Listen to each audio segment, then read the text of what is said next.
Hey, you're Emily's husband, right? The contractor guy?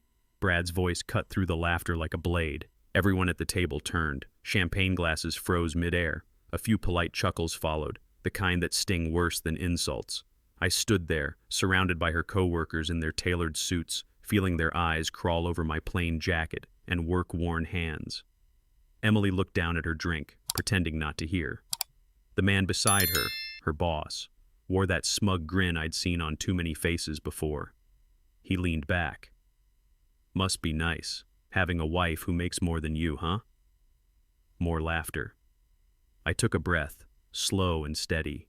My heart pounded, but my voice didn't shake. Yeah, I said. It's great, especially since every dollar she earns comes from my company. Silence. Eyes widened. That was the moment everything changed. If you've ever been underestimated, hit subscribe. This story's just getting started. 3 months earlier, before that room went quiet, our house had already gone quiet first. Breakfast was a ritual of clinking spoons and careful smiles, her phone face down, my questions folded into napkins. Emily had a new project that lit up her eyes the way we used to light up each other. I told myself to give her space, the kind of room I once needed when I was building from nothing. Late nights, cheap coffee, 1,000 small bets. But the space kept stretching, like a rubber band pulled a little farther each day. I tried to bridge it, making her coffee, fixing a cabinet hinge, asking how the pitch went, ordinary acts that say, "I'm here." She said, "I'm just busy, Jake," and it sounded like a lock gently turning. That morning, as the garage door hummed and her taillights faded, I felt it. That small, stubborn ache men don't talk about, belonging slipping an inch out of reach. That ache followed me downtown, so I drove past the Mitchell Group just to look at the building I once slept in, nose to carpet, writing emails at 2 a.m. A receptionist I didn't recognize nodded politely. A young analyst held the door and called me "Sir." I stopped by the lobby wall where the logo gleamed, our name, my name, and let the memories pour in, the loan that almost fell through, the first payroll I covered by selling my truck, the day we finally broke even. I called David, my CFO, and kept my voice low. "We still anonymous on the ownership filings?" He said, "Yes, Jake, your wishes stand." I thanked him and stared at the glass. My reflection faded under the company seal. Being unseen had protected the work, but it had also hidden the man. Right there in that hallway, I chose to stay invisible a little longer, to listen, to learn, to see who everyone became when they thought I was nobody. That night, Emily texted, "Team dinner, don't wait up." I typed, "Have fun," and set the phone down like it was hot. The house felt bigger than usual, like a hotel room you haven't unpacked in yet. I set one plate on the table out of habit and laughed at myself, a dry sound that didn't bounce off anything. The TV played a game on mute, players sprinting in a world where someone always knows where to pass next. I spooned stew into a bowl and remembered the early days, her hands shaking in a downpour while we stapled flyers to poles, both of us smelling like wet cardboard and cheap hope. Back then, we were soaked to the bone but never alone. Now the chair across from me sat empty, and the spoon clinked against the bowl like a clock you can't ignore.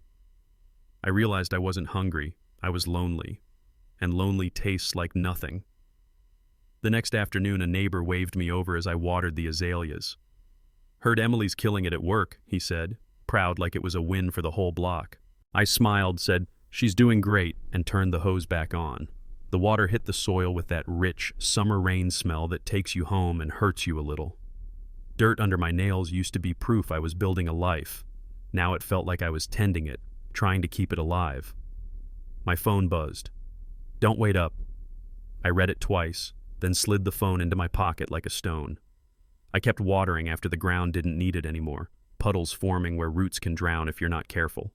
Standing there in the soft hiss of the hose, I told the truth I'd been dodging. Yeah, I was waiting. Not for her to come home, but for us to come back.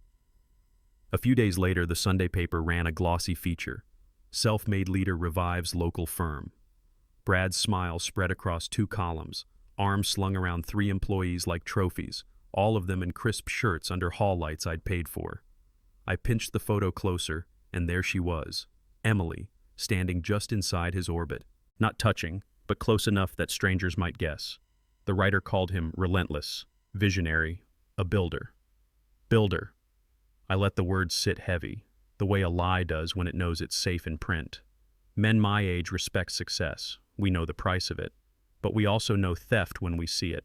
Taking credit, taking space, taking people's respect like it's free. My jaw set, slowly, the way doors do when they're hung right. I wasn't angry yet. Anger is a fire. I was something colder, the part of the mountain that doesn't move. And that's when I decided to see how far he'd go. So if I was going to see how far he'd go, I needed eyes. I called David from the truck, heater ticking, windshield fogging at the edges. I need you to keep an eye on the culture, I said. He hesitated. Are you sure, sir? It had been a while since anyone called me that. Just observe, I told him. Don't interfere. Don't tip your hand. He understood, the way a good catcher does when the pitcher changes speeds without a signal. We agreed on simple notes. Who gets talked over, who gets credit, who gets cut down in meetings. Nothing heroic, just truth on paper. I hung up and let the silence sit. In my gut, there's a switch every man knows, the one between charging in and holding the line. I flipped it to hold. No speeches, no scene, not yet. Sometimes power isn't the hammer. It's the hand that doesn't swing. And that restraint, that was my move. That night she came home carrying that same tired smile and a perfume I didn't recognize. Soft, expensive, not ours. I met her in the kitchen under warm light that made the granite look kinder than we were. You okay? I asked. Just busy, she said, setting her bag down like it weighed more than her day. I cleared the table, scraping plates we never used, the house humming with the kind of quiet you feel in your chest. She slipped into the office. The door clicked shut with a polite final sound like a judge's pen on a verdict. I stood there, dish towel in hand, listening to the thin band of air under that door, the way a man listens to a distant engine and knows it's not coming his way. That sound, wood meeting wood, stretched the space between us another inch. It's strange how marriage can stay furnished and still feel empty. That night, I learned the language of hinges. In the morning, the year-end gala invite sat on the counter, gold letters trying too hard. Emily said, "You don't have to come," like she was offering mercy. I nodded, eyes giving me away before my mouth could lie. I slid the card into the junk drawer with batteries, rubber bands, and other things you keep just in case. Then I did the dishes no one dirtied and straightened a picture frame that didn't need straightening. The small chores of a man who doesn't want to make trouble but feels it growing anyway. I told myself I'd let the night be hers. I told myself a lot of things. But when the drawer shut, an idea clicked shut with it. I might show up. Not announced, not grand, just there. The way a truth shows up when a story's been told too long. I didn't plan a speech. I planned a presence. And sometimes, that's louder. A seed took root. I didn't water it. It didn't need help. The next day I ran before sunrise, breath showing like I was confessing in the cold. Feet on the pavement, steady, measured, like all the years I've tried to keep my word. We made a promise once, no secrets. It used to be a shield. Now it felt like a mirror I wasn't sure I wanted to look into. Was this my secret, staying hidden as the owner? Or was the real secret the distance we kept naming busy? I thought of my old man teaching me to level a beam. Son, a house can look straight and still be off by an inch. That inch will find you. I slowed to a walk, hands on hips, heartbeat loud enough to count. I wasn't afraid of losing things. I've lost money, sleep, deals. I was afraid of losing the one thing a man can't buy back, trust. And I couldn't tell if I was protecting it or standing by while it leaked out. By week's end, David's notes started to read like a weather report you already felt in your bones. In a staff meeting, Brad made cracks about guys who work with their hands, like blue collar meant small. A few people laughed the way you laugh when the boss is watching. Emily didn't. She kept her eyes on her notebook, which somehow was worse. David wrote down everything: who glanced away, who forced a smile, who shrank 2 inches in their chair. No shouting, no slurs, just little cuts that bleed later. That's how fear works in a company. It doesn't scream, its size. I read the notes at my kitchen table, coffee gone cold, and felt the old builder in me take measurements. This wasn't about a joke. It was about what people felt safe laughing at. And once you know that, you know the shape of the rot. I closed the folder and knew exactly what had to happen next, just not when. By the time I finished David's notes, my coffee was cold and my patience was colder. I opened the private report he'd attached. Clean, clinical lines with ugly words in bold. Belittling, flirting, public shaming. No drama, just timestamps and rooms I could picture like blueprints. I underlined each word like I was scoring wood, slow and deep. Then I poured a bourbon, the kind you don't mix because it's already honest. I didn't toast to vengeance. I don't drink to kids' games. I stood at the sink, glass sweating in my hand, and set the stakes where real men feel them. Respect, safety, the house I built bearing my name. How far will he take it? I asked the window, and the night didn't blink. I decided to let him show me. Sometimes you measure a man by the rope he gives himself. And if Brad needed more rope, I had plenty. I'd watch, I'd wait, and when I moved, there'd be no rewind. The next evening, Emily stood in the bedroom mirror trying on a dress for the gala. Navy blue, clean lines, strong and careful, like she wanted to be both seen and safe. "You look beautiful," I said, and meant it.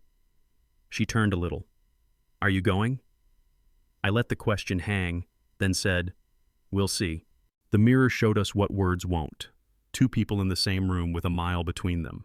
I fixed her clasp, fingertips careful, and caught my own eyes in the glass. Tired, sure, but steady. The distance wasn't a mystery anymore. It was a measurement. She smoothed the dress and smiled the way people do when they're trying to end a conversation without starting a fight. "You'll do great," I said, stepping back. The light glanced off the frame, splitting our reflections into separate panes. Some nights, truth doesn't shout. It simply stands there, shoulder to shoulder with you, refusing to move. The mirror didn't lie. Neither did we. The phone rang late, and my mother's voice carried that soft Midwest steel. "You and Em doing all right?" she asked, as I stared at the empty chair across the kitchen table. "We're good," I said out of habit, the kind of answer men give when they're still drafting the real one. She talked about Dad for a minute, how he wouldn't raise his voice. He'd raise the standard. "Respect yourself first," she said. "Everything else lines up after." Simple words, but they hit like a rubber mallet, firm without breaking anything. I told her I loved her, hung up, and looked at that chair again. Dignity isn't loud. It's a line you draw that your own boots don't cross. I wiped the table for no reason and felt the plumb bob settle in my chest. Whatever happened at that gala, my name and my house wouldn't be cheap. Men like us don't chase storms. We build roofs and wait for the weather to tell the truth. The next day, Emily came home glowing.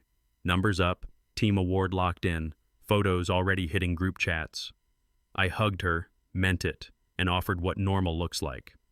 "Let's celebrate here. Steaks, your favorite wine." She smiled apologetically. "Team dinner." I nodded, let the yes land without argument. Being a husband isn't a contest, it's a choice. I turned to the grill, brushed steel like I was brushing off the sting. The house had that Friday night energy you can't fake. Music low, tools put away, a man ready to be home. She changed, perfume trailing past me like a story with missing pages. "Proud of you," I said, and learned something about power. Sometimes it's in the words you do say without the ones you want to throw. After the door closed, I stood a while with the tongs in my hand, smoke curling up like questions. I wasn't backing down. I was banking heat. There's a difference every man understands. Later, after midnight quieted the house, I found the old dining chair with the loose leg and flipped it over on the rug. The screws were stripped, the wood complaining like it had a right to. I set my headlamp, dug out a fresh dowel, and let my hands do the talking. The grain pushed back, then yielded. The glue set, the clamp bit down. Wood doesn't lie. It tells you exactly how much pressure it can take. I wiped dust with the heel of my palm and felt that familiar calm slip in, the kind that shows up when a man fixes what's his. Builder. That's not just what I was. It's who I am. Foundations, not fireworks. joints that hold when life leans hard. When the chair finally sat true, I pressed my weight on it and listened for the creak that didn't come. In that small victory, I claimed my name back. Tomorrow, I'd bring the same hands to a bigger job. The morning after I fixed that chair, David texted, "Rumor is, you're a contractor." I laughed out loud in the kitchen, the sound bouncing off tile and coffee steam. "Good," I replied. "Let it ride." There's a certain freedom in being underestimated. Men my age know it well. You get to hear the real conversations, see the real faces, count who stands up and who looks away. I told David no corrections, no hints. If the office wanted a story, I'd give them one. Quiet hands, work boots, nothing to see here. The goal wasn't to embarrass anyone, it was to catch the truth unclothed. Let them hang labels like coats on a rack. I'd keep walking. The plan sharpened into one line I could carry in my pocket. Keep the cover until the gala. That would be the room, the lights, the eyes. I put my phone down, steadied my breath, and felt the trap set. Clean, simple, patient. Identity is a tool. Tonight, it would be mine. By afternoon, Emily was doing her makeup in the hallway mirror, running late the way busy people always are. I stepped in behind her and fastened the necklace at the nape of her neck. Her pulse bumped once under my thumb. Her hand paused midair. "Thank you," she whispered, barely there, like the tail end of a song. For a second, the house felt like it used to. Two people in rhythm, not just sharing a roof. Then the moment slipped, as moments do when you're both careful and tired. She checked her reflection and I caught mine over her shoulder. Steady, older, the kind of face you earn. The soft sounds of the house, the vent, the faint rattle of a window, suddenly felt like we were both listening for a creak that wasn't in the walls. Fragile isn't always broken. Sometimes it's just thin. We both knew it. I kissed her temple, stepped back, and let the silence say the part neither of us could. An hour later, my phone lit up with a company-wide email from Brad. Subject line, "We did it." Inside were numbers, charts, and a glossy photo, his arm draped around 3 employees like he'd won them at a fair. Emily stood near the edge of the frame, close enough to count as credit, far enough to keep him clean. I read the copy twice. Every line said "we," but every spotlight fell on him. That's the trick with some leaders. They talk like a team until the camera arrives, then suddenly it's a solo. The men I respect don't need the center. They build one for others. I felt my jaw set, slow and final. This wasn't jealousy. It was diagnosis. A culture follows the loudest example, and this one loved mirrors more than windows. I screenshotted the email, filed it under a word I don't use lightly, pattern.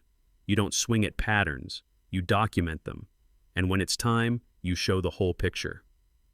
That evening, I opened the junk drawer and slid the gala invite back into my hand. Decision made. I pulled a plain charcoal vest from the closet, good wool, no flash, and a tie that said, "Church, not camera." In the bathroom mirror, I practiced the most useful expression a man can wear. Interest without applause. No spotlight, no edges to catch. Just another husband, happy to be there. I slipped the card into my inside pocket like a key and felt the old nerves knock once, then leave. Big nights don't require big entrances. They require clean exits and a steady center.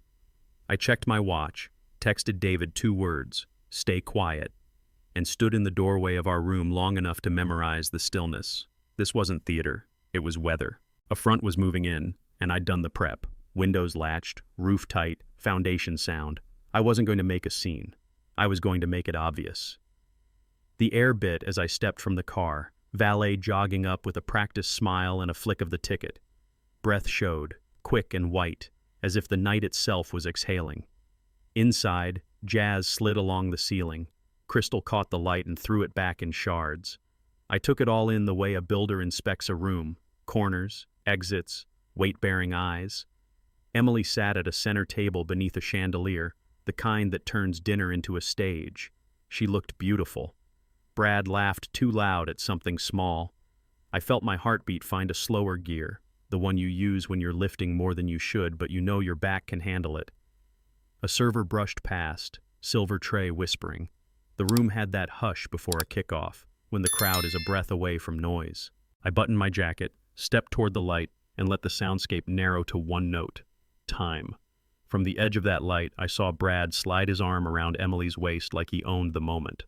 I closed the gap with a steady smile, hand out, shoulders relaxed. He gave me the up and down, the quick inventory men do when they're counting you out. Shoes, jacket, watch, then eyes. The corner of his mouth lifted, not enough to be friendly, just enough to say, "You're not in my weight class." I didn't rise to it. I let the room do the talking, the clink of glass, the bass of the band, the soft rush of conversations that weren't ours. Emily's smile tightened a degree. Her fingers worried the stem of her flute. I greeted two people at the table, asked about the salmon, about the traffic on I-25, nothing hot, nothing sharp. Brad rolled a shrug off his shoulder like I'd bumped him. It landed between us, small and mean. I filed it away. First tells matter. They always do. He didn't wait long. "Contractor guy, right?" Loud enough for a few neighboring tables to hear. A couple of weak laughs popped like old bubble wrap. I kept my eyes on him, not daring him, just holding ground. Emily didn't step in. She watched her glass like it might spill the right words if she stared hard enough. That's the thing about small insults. They don't bleed right away. They sting, then sink. "Been a while since I swung a hammer," I said evenly, and left it there. He smirked, like the point had landed. The men I respect can joke and still leave you whole. The other kind needs you smaller so they can feel big. I felt that first cut at the level every man knows. Pride, not vanity. Dignity, not ego. I nodded to a server, gave him room to talk, and let the silence shape him. You learn more about a man by what he laughs at than what he says. I offered a name and a handshake, nothing else, the way you would at a backyard cookout. Brad pivoted into a story about leadership, voice pitched for spectators. "Tough quarter, tough calls," he said, letting the words hang like medals. I listened, chin tucked, the polite posture that makes some men perform harder. He talked about accountability, about standards, about building from scratch. The chandelier threw pinpricks of light across his cufflinks as if the room wanted him to shine. I didn't correct his version of history. I didn't need to. The truth has better timing than I do. Around the table, people nodded because that's easier than thinking. I let my eyes drift, slow, measuring reactions like studs behind drywall. Solid here, hollow there. "He's the real deal," someone whispered. I wondered how far he'd take it with me standing right there. Far, I hoped. The farther he went, the clearer the picture would be when the frame finally dropped. A server leaned in with the bottle, and Brad tipped his chin toward my hands. "Bet he's great with tools," he said, soft enough to be deniable, loud enough to hit. Laughter spilled, too quick, too eager. I took the pour, steady wrist, no shake. If you've ever held a level against a wall while someone second-guesses you, you know the skill. Breathe, set, ignore. I lifted the glass and let the wine touch my lip without tasting it. He watched for a flinch. I didn't give him one. Men mistake calm for weakness until the moment they don't. Emily's laugh came late, thin. I felt the old builder in me settle. Weight over heels, spine stacked, jaw loose. You can't outperform smug, you outlast it. The table shifted with that nervous energy people get when they want a show. I gave them a lesson instead. Stillness as a choice. The room took note, even if it pretended not to. Some things you feel. Emily tried to steer us toward safe ground. Projects, clients, the weather everyone could agree on. Brad waved a hand without looking at her. "Let me finish." The word finish landed like a thumb on a bruise. Conversations nearby dulled a notch. The band's trumpet slid into a lower note. The air tightened its grip. I set my glass down so gently it didn't clink. He leaned forward, elbows on linen, performing for an audience that hadn't asked for tickets. Eyes started to stack, 2, then 4, then 8, finding our table like moths find a porch light. I kept my voice off the field and my eyes soft, giving him all the rope he needed and one more inch. Emily folded her napkin in half, then again, like she could make the moment smaller. The pressure ticked up the way ovens do, quiet, precise, inevitable. If he wanted center stage, he could have it. I'd be the weight in the wings, deciding when the curtain drops. With the pressure climbing, I eased the room down a notch. Been spending weekends building a deck out back, I said, easy as small talk. A few nods. Someone asked cedar or composite. I smiled. Cedar. But it's the foundation that matters. You can stain boards all you want. If your footings aren't right, the whole thing shifts. Harmless on the surface, neighbors and nails talk. But the word landed where I aimed it. Foundation. I let it hang between the silverware and the trumpet line, then set another plank. You learn what holds when weather turns. A couple of folks smiled like they'd done the same project. Brad smirked. Bored. Good. Let him be bored. The best foreshadow is the kind a man steps over twice before realizing it was a map. I raised my glass as if to toast deck screws in August afternoons. Underneath, I set the post, plumb and quiet. People think a story starts at the reveal. It doesn't. It starts at the footing. Brad grabbed the moment back with numbers and titles, voice rounding out on the big words. Comp packages, promotions, built it all from zero, he said, tapping his chest like the bass drum behind us. I gave him a small smile, the kind you offer a kid tying his first tie. Around the table, shoulders loosened, danger past. He'd found his spotlight again. Self-made, he said, and I watched the phrase float up like a balloon no one wanted to chase. Men my age respect the climb. We just also remember who held the ladder. I didn't argue. I don't pop balloons. I wait for ceilings. From scratch, he repeated, louder. I rolled my cuff once and kept my hands flat on linen. If he wanted to be the storm, I'd be the roof. Paradoxes don't need help. They expose themselves. A good leader fills frames with other faces. Tonight's photo had room for one. I let him have it. Rope given. Knot pending. Dinner landed. Plates warm. Knives chiming. That lull where everyone pretends they're just hungry. I used the pause to find Emily's eyes, hunting for a small, ordinary mercy. A look that says, I see you. I'm with you. She glanced past me, past the table, to the chandelier, anywhere but here. It was a tiny thing, the size of a blink, but men know how small things add up. Houses don't fail in one big crack. They sag an inch, then another. The band slid into a softer tune. The room felt a degree colder. I cut my steak and tasted nothing. The real meal was the ache of not belonging to your own life. Across from me, Brad told a joke he'd tell no matter who sat in my seat. People laughed because gravity pulled that way. The fault line was visible now, not in the floor, between us. I swallowed hard and logged it.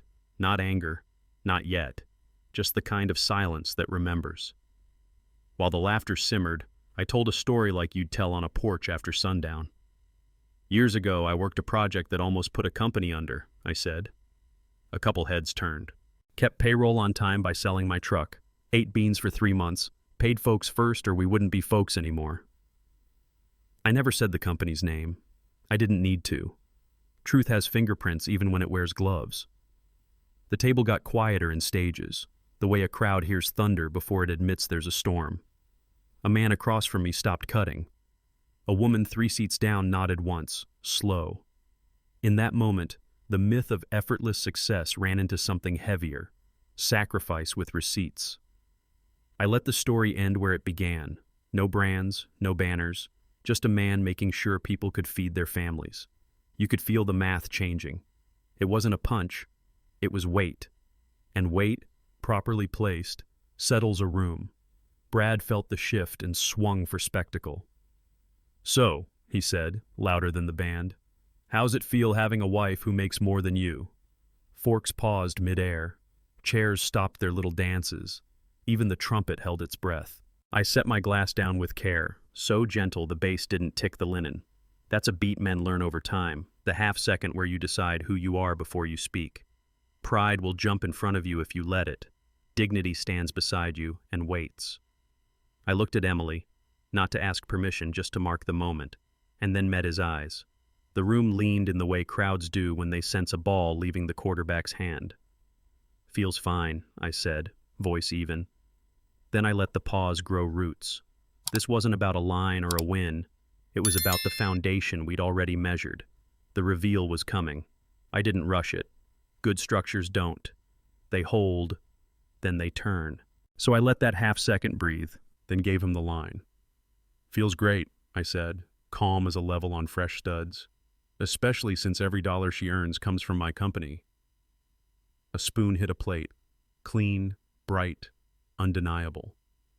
You could hear the kitchen doors far off, the air vent hum, the band cut a note short like it tripped on its own shoes. I didn't move. I wanted the room to take a full look at the picture it had been painting and decide whether to keep the frame. Guys my age know that feeling, when the truth walks in wearing work boots and nobody has a joke ready. My chest didn't swell. It settled. That's what happens when you finally slide a beam into its pocket and it fits. The silence wasn't empty. It was loaded, like a truck backed up to a dock, tailgate down, ready to unload consequences. I met Brad's eyes, then let the quiet do its job. Silence makes some men brave and others clumsy. Brad chose clumsy. He laughed once, thin. "Funny," he said, reaching for a tone he didn't have. I leaned back in my chair, not to loom, just to make room for what came next. My eyes found David at the far end. "David," I said, friendly as a neighbor, "remind us who signed the acquisition papers 3 years ago." His face moved first. Recognition, then alignment. He didn't look at Brad. He looked at me. "Sir?" The word cracked across the table, not loud, but final, like a judge saying, "Sustained." Forks paused again. Someone cleared a throat and regretted it.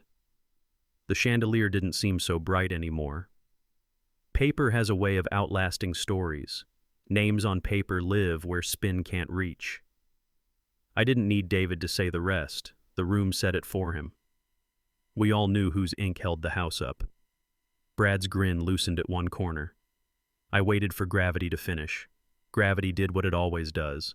Brad's color drained a shade. Emily's fork slipped, kissed porcelain, and stayed there. Around us, eyes started bouncing from face to face, little flashlights looking for safe ground. I kept my voice low on purpose because you don't shout when the structure already understands. "We can keep this polite," I said, "and we will. But let's be clear about where we are. No threats, no big words, just the kind of quiet that makes a room hold its breath." The power didn't surge, it settled, like a floor after you add a support beam. People sat back a touch, as if a wind they hadn't noticed stopped pushing. Emily looked down, then up, then away, caught between what she knew and what she'd allowed. I didn't reach for her. Not here. This wasn't about theater. It was about balance. And right then, for the first time all night, the table finally sat level. Once the room held, I laid it out like an inspection report. Fast, factual, no adjectives. "Here's what I've seen," I said. "Belittling people who work with their hands. Flirting with staff at company events. Public shaming dressed up as humor." I didn't add a flare or a frown. I named behaviors the way a builder names defects. This joist is split. This bolt is missing. Fix it, or the load fails. That's not our culture, I said. It never was. I owed the good people in that room a line they could stand on, so I gave it to them. That ends tonight. No slam, no pound on the table. Just a sentence placed exactly where it belonged, square and true. The band, God bless them, stayed quiet. You could almost hear people deciding who they wanted to be tomorrow morning. I didn't ask for agreement. I didn't need applause. I wanted alignment. And alignment, once found, holds. Brad opened his mouth and the words came out crooked. Now hold on, let's not, He glanced left, then right, searching for a laugh, a lifeline, a co-signer. No one offered credit. Chairs suddenly had fascinating crumbs. Glasses needed polishing that didn't. Leadership is a mirror. Tonight it finally reflected. Emily stared at her napkin like it was a confession. She didn't look at me, she didn't look at him, she looked at herself, and that hurt in a way no speech could. I didn't push. I let the moment stand. The people at the table had been trained to clap. Instead, they thought, that's rarer. Brad's shoulders shrank a size without moving an inch. We can discuss, he tried again, smaller. We will, I said, still calm. On Monday, with HR. The room accepted the terms like a body accepts air after holding it too long. No saviors arrived, no excuses landed. The show was over. The work was about to begin. The room had finally settled, so I made it plain. I'll expect your resignation on my desk before Monday, I said, the way you tell a crew when the pour starts at dawn. No anger, just schedule. David gave one small nod, the kind you only see if you're looking, and I caught HR's eye. Please prepare the process, I added. Paper, not drama. Steps, not speeches. Brad opened his mouth, then closed it when he realized this wasn't a negotiation. It was a decision already framed and hung. People shifted in their chairs like a wind had changed direction. You could feel the relief of rules returning, a floor under everyone's feet. I wasn't there to humiliate him. I was there to stop the bleeding. Men my age learn the value of finality. You don't slam the door, you latch it. We'll handle details Monday, I said, rising. The chair didn't scrape.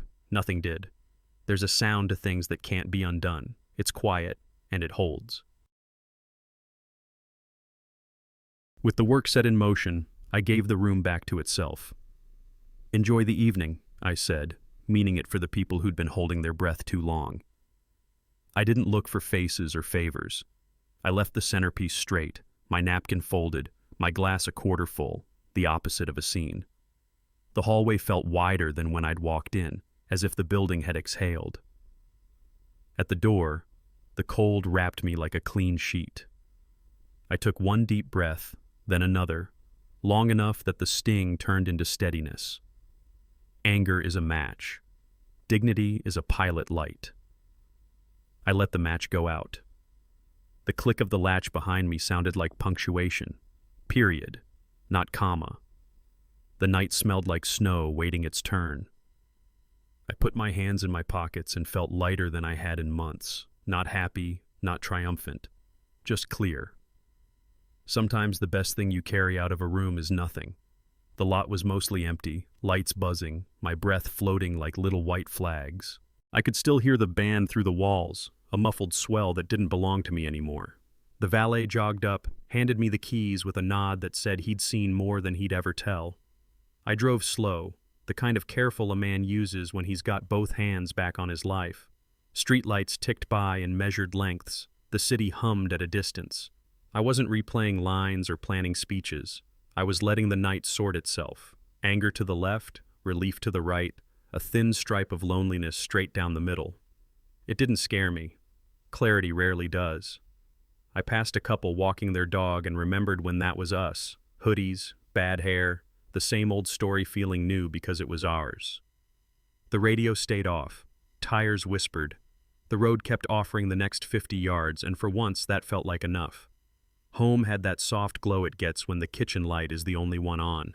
I set my jacket on a chair, ran hot water, and washed a glass I hadn't used, circling the rim with the sponge like I was erasing a line only I could see.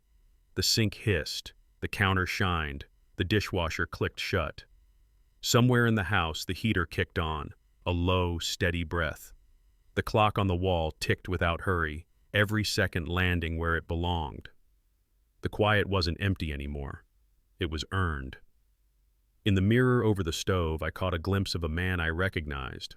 Older, yes, but anchored. I wiped the table, not because it needed it, but because order is a kindness you can give yourself. The contrast hit me. Chandeliers and chatter an hour ago, now a lamp and a clean counter. The world doesn't have to applaud for a thing to be right. Sometimes right is just still. On my way to kill the lights, I stopped at the wedding photo in the hall. Young faces, open shoulders, nothing to hide. I touched the wooden frame with my thumb and felt the groove time had worn there. We'd promised keep no secrets, and back then it sounded simple, like a door we'd always leave open. Tonight the house had too many doors, some closed, some barely ajar. I wasn't innocent in that. I'd hidden ownership to see the truth. She'd hidden distance under busy. The vow didn't feel broken so much as bent, like drywall bowed by a stud that wasn't true. It can be fixed, but only if you name it. I stood there longer than I meant to, listening to the clock carry us both forward whether we were ready or not. No secrets, I said out loud, not as a charge against her, but as a standard for me. The hall felt narrower, then right-sized. Tomorrow would ask for courage. I intended to bring it. I just turned off the hall light when the front door clicked and eased open. Emily stepped in, mascara smudged, eyes shiny like she'd been walking through weather. She set her bag down gently, as if noise might break whatever was left. For a second we stood in the soft kitchen glow, two people who used to know what the other would say next. "Why didn't you tell me?" she asked, not angry, just tired, the kind of tired you feel in your bones. I met her eyes and let the quiet stretch, not to punish her, but to respect the weight of the question. We've both learned how silence can be a weapon.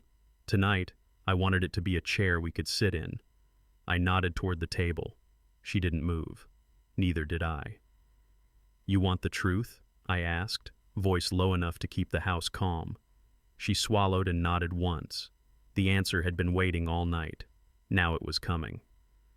"I needed to see who you'd be when you thought I was nobody," I said, each word careful, like setting glass on a counter you don't want to chip. She flinched, just a breath, then whispered, "I'm still me." I wanted to agree. I couldn't. I shook my head once. Small, honest, enough. The refrigerator hummed like a distant engine. The clock swung, faithful as ever. We stood in that narrow space between what we meant and what we did. "I didn't want to embarrass you," I added. "I wanted to know if you'd stand up or stand aside." Her hands found the back of a chair and stayed there, like she needed something that didn't move. There's a language married people speak without vowels. A look, a pause, a sigh. We spoke it fluently then. I didn't raise my voice. She didn't raise a defense. We both raised the truth. The distance wasn't a theory anymore. It was the room we were standing in. She started with work, the deadlines stacked, the meetings where she had to prove she deserved the seat, the way praise felt like oxygen and attention felt like the sun. "I liked being seen," she said, voice breaking on the last word. "Not because of him. Because of me." I didn't argue. Men our age know the itch to be recognized. We've both scratched it in different ways. She talked about the pressure to be perfect, the fear that if she spoke up at that table, everything she'd built would wobble. I told myself it was harmless, she admitted, then shook her head at herself. Tears came in quiet waves, the kind that wash and don't drown. I handed her a tissue and kept my mouth closed. Not judging was the most useful tool in reach. The house held us while she emptied out, and I could feel the heat drop a few degrees. The crying wasn't the breaking. It was the repair beginning. When she could breathe without shaking, I spoke. "This isn't about money," I said, "or titles. It's about respect, the line that keeps us from disappearing into someone else's story." She nodded, eyes on the floor. "We lost us somewhere," I added, letting the words land and settle. Not a speech, just a stake in the ground. I told her what I expect in my house, in my company, in my marriage, dignity in public, truth in private, and a hand on the small of the back that means protection, not control. She wiped her face and stared at the sink like it might offer instructions. "I should have spoken," she said. "I know." I didn't pile on. I've been wrong before. Different shape, same ache. "We can fix a lot," I said, "but only if we call it what it is." The window rattled once with a small gust. It felt right to let that sound punctuate the moment. Lines named, work ahead. She took a breath like she was about to step into cold water. "Give me a chance to do better," she said. "I'll make it right. With the team. With you." I looked past her to the back door, where the curtain moved just enough to prove there was a world outside this kitchen. "Okay," I said, and left it there. No guarantees. No deadline. Some repairs need time to hold. We stood near the threshold a moment longer, letting the wind talk through the fabric. "I'll start with an apology tomorrow," she added, almost to herself. I nodded, not as a reward, just as a record. "I'm going to sit on the porch," I said, reaching for the handle. The night air met me clean and uncolored. Behind me, the house creaked the way good houses do, settling, adjusting, finding level. I didn't promise a finish line. I promised to show up for the work. Sometimes that's the only honest start there is. Morning came soft over the sink. I left a small note on the counter where she sets her keys. Take care of yourself today. No lecture, no arrows back to last night, just a line that says I'm steady. I laced up and jogged the neighborhood loop, breath puffing in the cold, feet finding a rhythm older than words. Running isn't about distance for me, it's about putting thoughts in order. Left, right, breathe. I passed the same mailbox with the crooked flag, the same dog that hates joggers, and felt the knot in my chest loosen a notch. When I got home, the note was gone and a mug waited on the warmer. I took a sip, leaned on the counter, and let the quiet tell me I'd made the right call, kind without crowding, present without pressing. Some days, the strongest thing a man can do is leave room for the other person to stand up on their own. By mid-morning, David called from his office. Brad's resignation came through, he said, voice even. HR confirmed everything and started the steps. A few minutes later, my phone lit up with the usual side-channel buzz, screenshots, whispers, 3-word messages. Owner showed up. I didn't respond. We weren't keeping score, we were setting standards. I asked David to hold the tone firm and fair, no victory laps, no pile-on jokes. People watch what you do with power when the room isn't clapping. He agreed and sent a quiet memo about next steps, dates, and who to contact. Standing at the kitchen window, I watched a delivery truck drift past and felt the company shift back onto level ground. Decisions had moved from talk to paper, from nods to signatures. Out in the yard, a wind chime tapped once and went still. It felt like what it is when a job site is set right. You hear the difference in how everything rests. We met at a small coffee shop off Colfax where the chairs don't wobble and the drip is honest. David brought a folder. I waved it closed. People first, I said. Then numbers. We sketched a plan on a napkin, coaching for managers, clear reporting lines, a simple way to speak up without paying for it. No buzzwords, just things a foreman would understand. Safe crews work better. Let's name what we reward and what we won't, I added, and we'll model it before we memo it. He smiled like a man who'd been waiting to hear that. We picked names for a small leadership circle, builders who lift others, not collectors of credit. Dates, owners, check-ins. When we stood to leave, the napkin looked like nothing and everything, a frame taking shape. Out on the sidewalk, Denver's winter light hit the brick just right, and for the first time all week, I felt the company breathing like a healthy chest.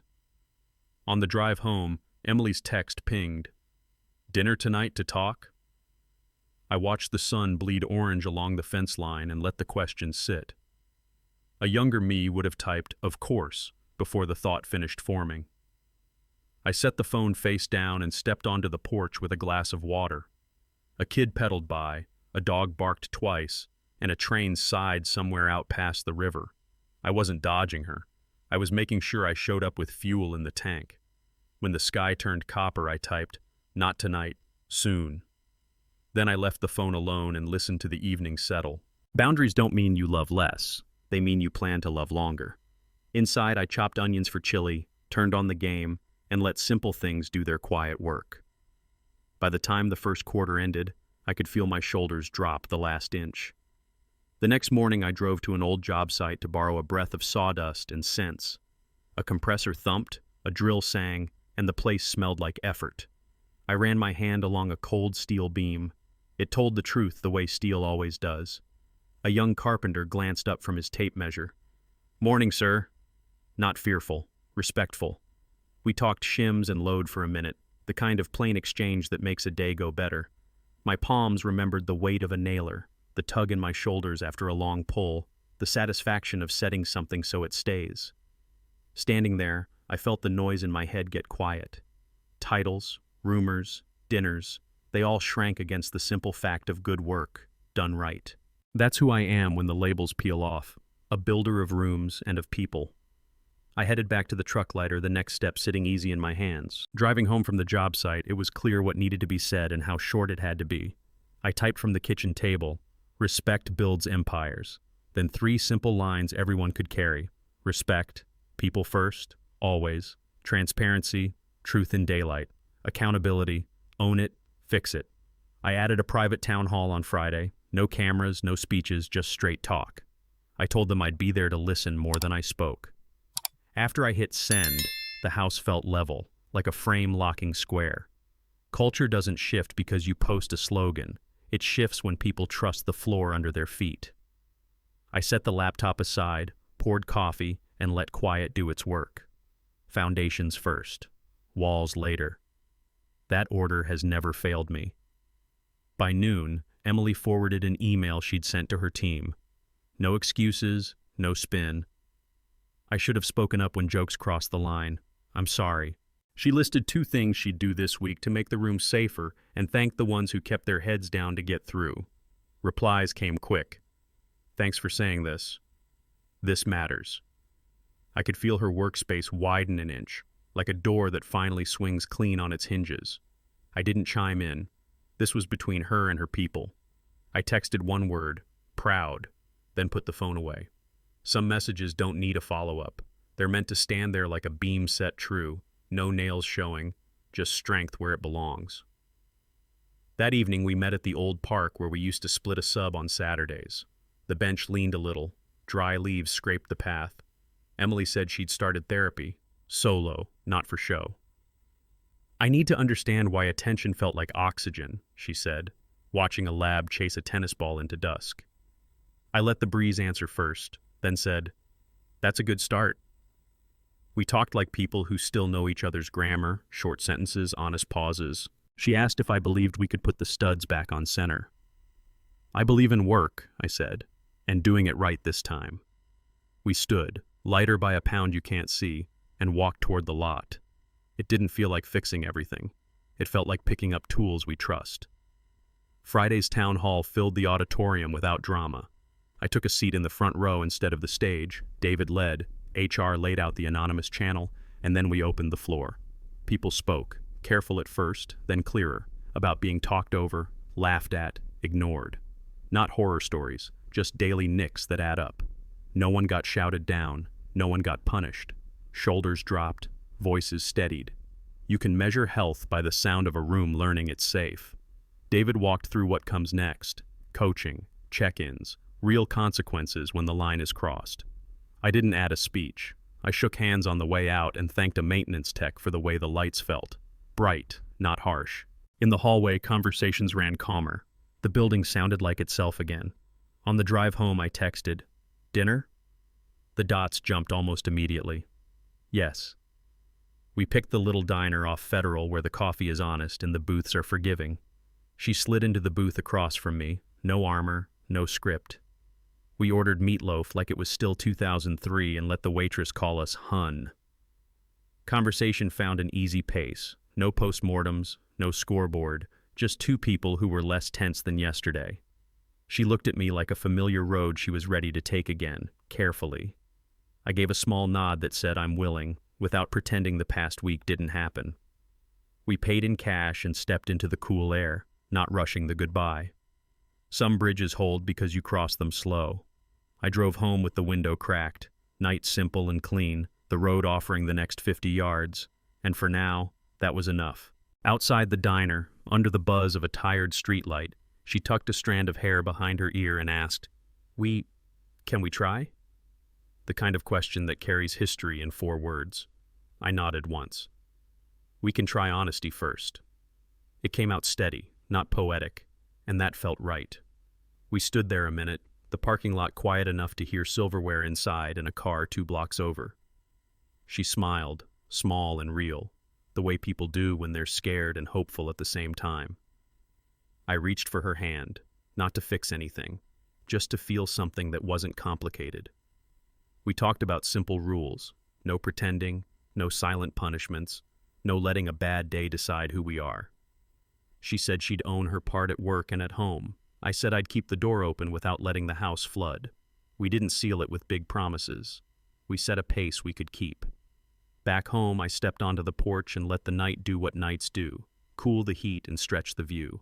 The city sat out there like a quiet constellation, office lights blinking like they had their own pulse.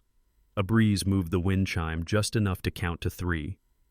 I closed my eyes and listened to the house, the hum of the heater, the weak squeak in the screen door hinge, the clock in the kitchen ticking like a steady heartbeat. If the past week taught me anything, it's that strength doesn't always look like a raised voice. Sometimes it looks like not needing the last word. Revenge is loud and short. Peace is quiet and long. I leaned on the railing and let my shoulders drop. Tomorrow would bring more work, at home, at the office, but for once, I wasn't bracing. I was ready. The deck boards held under my feet. The night felt honest. By midweek, the inbox told its own story. An all-hands email rolled out our respect policy in plain language. No riddles, no loopholes. A second note introduced a mentor program for new managers, pairing them with people who build teams instead of pedestals. I forwarded both to David with a simple good. Later, I saw Emily's name on a calendar invite. Speak Up Workshop. She'd pitched it, HR greenlit it. Small things, but they add up, like shimming a door until it stops sticking. The break room chatter sounded different too. Less edge, more air. A project lead stopped me in the hall to say he'd felt safer giving pushback in a meeting that morning. I told him to keep doing it, then told his boss thanks for making room. None of it was flashy. It was better than that. Ordinary in a way I want to last. We weren't telling people what we stood for.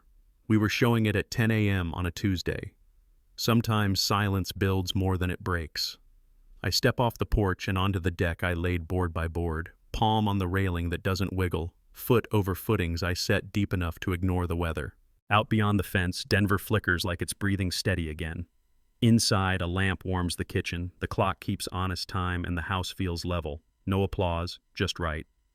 I slide the screen door until it meets the frame without a squeak and catch my reflection in the glass. Older, steadier, a man who chose a line and stood on it. We didn't fix everything. We started the work. Foundations first. Tomorrow there'll be more calls, more meetings, more small chances to tell the truth without raising a voice. I click off the porch light, take one last breath of cold air, and let the warm air meet me at the threshold. If you've ever chosen dignity over revenge, comment. I understand.